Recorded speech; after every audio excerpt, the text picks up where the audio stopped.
খুলনার শিল্পাঞ্চল খালিশপুরে অনুষ্ঠিত হয়েছে মাদক, সন্ত্রাস, চাঁদাবাজি, ইফটিজিং, রোড ও পরিবেশ সংরক্ষণে গণসচেতনতামূলক বর্ণাঢ্য র্যালি। সবার আগে খুলনা সংগঠনের উদ্যোগে আয়োজিত এ র্যালিটি এলাকায় ব্যাপক উৎসাহ উদ্দীপনা সৃষ্টি করেছে। র্যালিটি সকালে খুলনার নতুন রাস্তা মোড় থেকে শুরু হয়ে খালিশপুর ঈদগাহ ময়দানে গিয়ে শেষ হয়।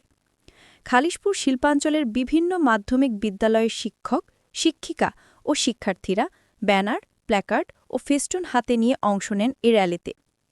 মাদককে না বলুন, পরিবেশ বাঁচান, দেশ বাঁচান, ইফটিজিং সমাজের ঘৃণ্য দিক, রাস্তায় শৃঙ্খলা চাই, এমন সব সচেতনতামূলক স্লোগানে মুখরিত ছিল পুরো খালিশপুর এলাকা। অনুষ্ঠানে প্রধান অতিথি হিসেবে উপস্থিত ছিলেন খুলনা মহানগর বিএনপির নেতা এবং খুলনা ৩ আসনের ধানের শীষ প্রতীকের মনোনীত প্রার্থী আলহাজ রকিবুল ইসলাম বকুল। তিনি বলেন, আজকের শিক্ষার্থীরাই আগামী দিনের রাষ্ট্রের চালিকা শক্তি, তাই তাদেরকে মাদক, সন্ত্রাস ও অনৈতিক কর্মকাণ্ড থেকে দূরে রেখে সুশিক্ষা ও মানবিক মূল্যবোধে গড়ে তোলা আমাদের দায়িত্ব। সমাজ পরিবর্তনে তরুণদের ভূমিকা সবচেয়ে গুরুত্বপূর্ণ। এছাড়াও তিনি পরিবেশ রক্ষায় গাছ লাগানো, রাস্তা পরিষ্কার রাখা এবং স্থানীয় পর্যায়ে গণসচেতনতা তৈরির আহ্বান জানান। বিশেষ অতিথি হিসেবে উপস্থিত ছিলেন খালিশপুরের বিভিন্ন বিদ্যালয়ের প্রধান শিক্ষক, শিক্ষিকা মণ্ডলী এবং সমাজের বিশিষ্ট ব্যক্তিবর্গ।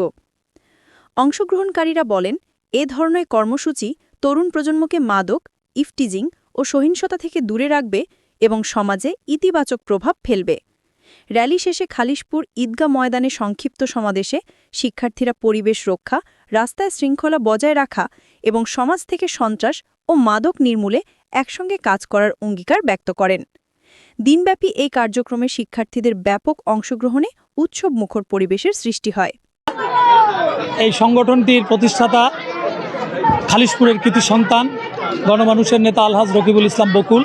তিনি এই সংগঠনটি খালিশপুরের যত শিক্ষা প্রতিষ্ঠান আছে সকল শিক্ষা প্রতিষ্ঠানের শিক্ষক এবং শিক্ষার্থীরা যাতে সুন্দরভাবে তারা লেখাপড়া করতে পারে, শিক্ষকরা যাতে মর্যাদার সাথে লেখাপড়া করতে পারে, শিক্ষাঙ্গন থেকে মাদক, সন্ত্রাস, ইফটিজিং দূর হয় এবং কোনো শিক্ষার্থী অর্থের অভাবে তাদের যেন লেখাপড়া বঞ্চিত না হয়, শিক্ষা বঞ্চিত না হয়, স্বাস্থ্যসেবা সহ শিক্ষা প্রতিষ্ঠানের চারিপাশে বৃক্ষরোপণের মাধ্যমে সামাজিক কার্যক্রম যাতে গতিশীল করা যায়।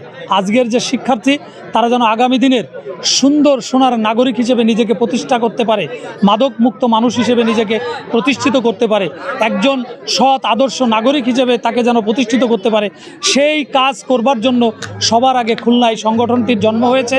যেই সংগঠনটি আজকে নতুন রাস্তার মোড় থেকে খালিশপুরের 23টি শিক্ষা প্রতিষ্ঠানের শিক্ষার্থীদের এবং শিক্ষকদের নিয়ে একটি শোভাযাত্রা মাধ্যমে এটি ঐতিহ্যবাহী খালিশপুর ঈদগাহ ময়দানে এসে শেষ হয়েছে।